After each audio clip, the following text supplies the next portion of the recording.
اعوذ باللہ من الشیطان الرجیم بسم اللہ الرحمن الرحیم اللہ یتوفی الانفس حین موتها اللہ تعالیٰ ہی روحوں کو ان کی موت کے وقت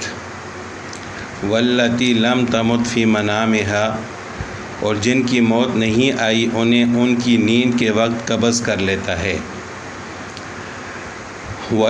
فَيُمْسِكُ الَّتِي قَضَىٰ عَلَيْهَا الْمَوْتَ پھر جن پر موت کو حکم لگ چکا ہے انہیں تو روک لیتا ہے وَيُرْسِلُ الْأُخْرَىٰ اور دوسری روحوں کو چھوڑ دیتا ہے إِلَىٰ أَجَلٍ مُّسَمًّى ایک مقررہ وقت تک، یعنی جب تک ان کی موت نہیں ہوتی۔ إِنَّ فِي ذَلِكَ لَآيَاتٍ بے شک اس میں نشانیاں ہیں لِقَوْمٍ يَتَفَكَّرُونَ ان لوگوں کے لیے جو غور و فکر کرتے ہیں۔ توفیٰ کے لفظی معنی لے لینے اور قبض کر لینے کے ہیں کہ اللہ یتوفی الانفس کہ اللہ تعالیٰ روحوں کو قبض کر لیتے ہیں۔ اس آیت میں اللہ تعالیٰ نے یہ بتلایا ہے کہ جانداروں کی ارواح ہر حال میں اللہ تعالیٰ کے زیر تصرف ہیں، وہ جب چاہے ان کو قبض کر سکتا ہے اور واپس لے سکتا ہے، اور اس تصرف کا ایک مظاہرہ تو ہر جاندار روزانہ دیکھتا ہے اور محسوس کرتا ہے کہ نیند کے وقت اس کی روح ایک حیثیت سے قبض ہو جاتی ہے، پھر بیداری کے وقت واپس مل جاتی ہے، اور آخر کار ایسا وقت بھی آتا ہے کہ بالکل روح قبض ہو جاتی ہے اور انسان فوت ہو جاتا ہے۔ تو یہاں پر اللہ تعالیٰ یہی بیان فرما رہے ہیں کہ دیکھو، جو لوگ مرنے کے بعد دوبارہ زندہ ہونے کا عقیدہ نہیں رکھتے، وہ صرف اپنی نیند کو ہی دیکھ لیں کہ نیند کی حالت میں وہ ایسی حالت میں چلے جاتے ہیں کہ ان کو کسی چیز کا ادراک نہیں ہوتا کہ اس کے پاس کیا ہو رہا ہے، لیکن بیداری کی حالت میں پھر روح کا جسم کے ساتھ تعلق مضبوط ہو جاتا ہے۔ تو اسی طرح مرنے کے بعد بھی دوبارہ اللہ تعالیٰ جسم میں روح کو لوٹا سکتے ہیں۔ اب روح کا جسم کے ساتھ تعلق مختلف قسم کا ہوتا ہے۔ جب انسان سوتا ہے تو وہ تعلق نہیں رکھتا جو بیداری کی حالت میں ہوتا ہے۔ سوتے وقت انسان کے جسم کا روح کے ساتھ تعلق تھوڑا کمزور ہو جاتا ہے، اور یہاں پر قرآن کریم میں اس کو بھی روح قبض کرنے سے تعبیر کیا گیا ہے کہ وَالَّتِي لَمْ تَمُتْ فِي مَنَامِهَا کہ نیند کی حالت تو ہوتی ہے لیکن انسان مرتا نہیں ہے، اس وقت بھی اللہ تعالیٰ روح کو قبض کر لیتے ہیں۔ پھر نیند سے تھوڑا آگے جائیں تو بے ہوشی کی حالت میں روح کا جسم کے ساتھ تعلق تھوڑا اور بھی کمزور ہو جاتا ہے کہ نیند کی حالت میں پھر اگر کوئی جگائے تو انسان جاگ جاتا ہے، شور شرابہ ہو تو انسان جاگ جاتا ہے، لیکن بے ہوشی کی حالت میں شور شرابے سے اور کسی کے جگانے سے بھی انسان ہوش میں نہیں آتا۔ پھر جو لوگ اللہ نہ کرے کوما کی حالت میں چلے جاتے ہیں، ان کے جسم کا روح کے ساتھ تعلق مزید کمزور ہو جاتا ہے کہ بے ہوشی کی حالت میں تو پھر یہ امید ہوتی ہے کہ یہ شخص ہوش میں آ جائے گا، لیکن اللہ نہ کرے اگر کوئی شخص کوما میں چلا جائے تو اس کے دوبارہ اپنی حالت میں آنے کے امکانات کم ہوتے ہیں۔ پھر انسان جب فوت ہو جاتا ہے تو پھر روح کا تعلق جسم کے ساتھ بالکل ختم ہو جاتا ہے، لیکن یہ ساری صورتیں وہ ہیں کہ اللہ تعالیٰ ان تمام صورتوں میں روح کو قبض کر لیتے ہیں۔ البتہ قبض کرنے کے طریقے مختلف ہیں، حالتیں مختلف ہیں۔ تو جب انسان سوتا ہے یا بے ہوش ہوتا ہے تو اللہ تعالیٰ دوبارہ روح کو لوٹا دیتے ہیں جب تک اس کی موت کا وقت نہیں ہوتا۔ تو اسی آیت میں اللہ تعالیٰ نے یہی فرمایا ہے کہ دیکھ لو، مرنے کے بعد تو کسی کو یہ پتہ نہیں چلتا کہ میں زندہ ہوں گا اور دوسرے مردوں کو دیکھوں، لیکن اپنی نیند کو تو دیکھ سکتا ہے ہر انسان کہ میں روزانہ سوتا ہوں، سوتے وقت مجھے کچھ پتہ نہیں چلتا کائنات میں کیا ہو رہا ہے، لیکن پھر اللہ تعالیٰ دوبارہ روح کو لوٹا دیتے ہیں اور میں بیداری کی حالت میں پھر دوبارہ اسی طرح ہو جاتا ہوں جس طرح میں پہلے تھا۔ تو یہ نشانی بیان کرنے کے بعد اللہ تعالیٰ فرماتے ہیں کہ ام اتخذوا من دون اللہ شفعاء کیا ان لوگوں نے اللہ کے سوا اوروں کو سفارش کرنے والا مقرر کر رکھا ہے، یعنی جب موت دینے والے اور نیند میں روح کو قبض کرنے کے بعد دوبارہ روح لٹانے والے اللہ تعالیٰ ہیں، تو انہوں نے اللہ کے علاوہ کسی اور کو سفارشی کیوں بنایا ہوا ہے؟ قل کہہ دیجئے اولو کانوا لا یملکون شیئا ولا یعقلون کہ گو وہ کچھ بھی اختیار نہ رکھتے ہوں اور نہ عقل رکھتے ہوں، یعنی ایسے لوگ سفارشی بنائے ہوں آپ نے کہ جو نہ تو کوئی اختیار رکھتے ہیں اور نہ عقل رکھتے ہیں۔ قل للہ الشفاعۃ جمیعا، کہہ دیجئے کہ تمام سفارش کا اختیار اللہ کو ہے۔ لہو ملک السماوات والارض، وہی تمام آسمانوں اور زمینوں کا مالک ہے، بادشاہ ہے۔ ثم الیہ ترجعون، پھر تمہیں اسی کی طرف دوبارہ لوٹایا جائے گا۔ وَإِذَا ذُكِرَ اللَّهُ، جب اللہ اکیلے کا ذکر کیا جائے، وحدہ اکیلے کا، اشمئزت قلوب الذین لا یؤمنون بالآخرۃ، تو ان کے دل نفرت کرنے لگتے ہیں جو آخرت کا یقین نہیں رکھتے۔ وَإِذَا ذُكِرَ الَّذِينَ مِن دُونِهِ، اور جب اس کے سوا اوروں کا ذکر کیا جائے، اذا ہم یستبشرون، تو ان کے دل کھل کر خوش ہو جاتے ہیں، یعنی اس وقت ان کے دل خوش ہو جاتے ہیں جب اللہ کے علاوہ دوسروں جھوٹے معبودوں کا ذکر کیا جائے جنہوں نے ان کو معبود بنایا ہوا ہے، لیکن جب اللہ تعالیٰ کا ذکر کیا جاتا ہے اکیلے تو اس وقت ان کے دل نفرت کرنے لگ جاتے ہیں۔ قل اللہم، کہہ دیجئے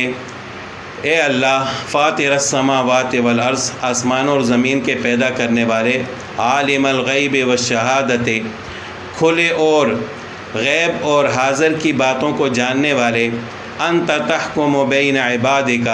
فیما کانوا فیہ یختلفون، تو ہی اپنے بندوں میں ان امور کا فیصلہ فرمائے گا جن میں وہ اختلاف کر رہے تھے، الجھ رہے تھے۔ یہ اس آیت کی بھی بڑی فضیلت ہے۔ صحیح مسلم میں حضرت عبد الرحمن بن عوف رضی اللہ تعالیٰ عنہ سے روایت ہے، وہ فرماتے ہیں کہ میں نے حضرت عائشہ صدیقہ رضی اللہ تعالیٰ عنہ سے دریافت کیا کہ رسول اللہ صلی اللہ علیہ وسلم رات کی نماز یعنی تہجد کی نماز کو کس چیز سے شروع فرماتے تھے؟ تو انہوں نے فرمایا کہ آپ صلی اللہ علیہ وسلم جب تہجد کی نماز کو اٹھتے تھے تو یہ دعا پڑھتے تھے، اللہم رب جبریل و میکال و اسرافیل، اے میرے رب جو جبرائیل، میکائیل اور اسرافیل کا رب ہے۔ آگے یہ آیت تلاوت فرماتے تھے، فاطر السماوات والارض عالم الغیب والشہادت انت تحکم بین عبادک فیما کانوا فیہ یختلفون، اور اس کے بعد ایک اور دعا پڑھتے تھے۔ یعنی تہجد کے وقت آپ صلی اللہ علیہ وسلم اس آیت کی تلاوت فرماتے تھے۔ اسی طرح حضرت سعید بن جبیر رحمۃ اللہ علیہ فرماتے ہیں، مجھے قرآن کریم کی ایک آیت ایسی معلوم ہے کہ اس کو پڑھ کر آدمی جو دعا کرتا ہے قبول ہوتی ہے۔ پھر انہوں نے یہی آیت تلاوت فرمائی، اللہم فاطر السماوات والارض، یہاں تک، وَلَوْ أَنَّ لِلَّذِينَ ظَلَمُوا مَا فِي الْأَرْضِ جَمِيعًا وَمِثْلَهُ مَعَهُ لَافْتَدَوْا بِهِ، اگر ظلم کرنے والوں کے پاس وہ سب کچھ ہو جو روئے زمین پر ہے، ما فی الارض جمیعاً، جو روئے زمین پر ہے، وَمِثْلَهُ مَعَهُ، اور اس کے ساتھ اتنا ہی، یعنی زمین میں جو کچھ ہے اور اتنا اور بھی ہو، لَافْتَدَوْا بِهِ مِنْ سُوءِ الْعَذَابِ یوم القیامۃ، تو بدترین سزا کے بدلے قیامت کے دن یہ سب کچھ دے دیں۔ وَبَدَا لَهُم مِّنَ اللَّهِ مَا لَمْ يَكُونُوا يَحْتَسِبُونَ، اور ان کے سامنے خدا کی طرف سے وہ ظاہر ہوگا جس کا گمان بھی انہیں نہیں تھا۔ وَبَدَا لَهُم مِّنَ اللَّهِ، اور اللہ کی طرف سے ان کے سامنے وہ ظاہر ہوگا مَا لَمْ يَكُونُوا يَحْتَسِبُونَ، جس کا انہوں نے گمان بھی نہیں کیا تھا۔ یعنی اگر دنیا میں کفر اور شرک کرنے والے، ظالم سے مراد کفر اور شرک کرنے والے،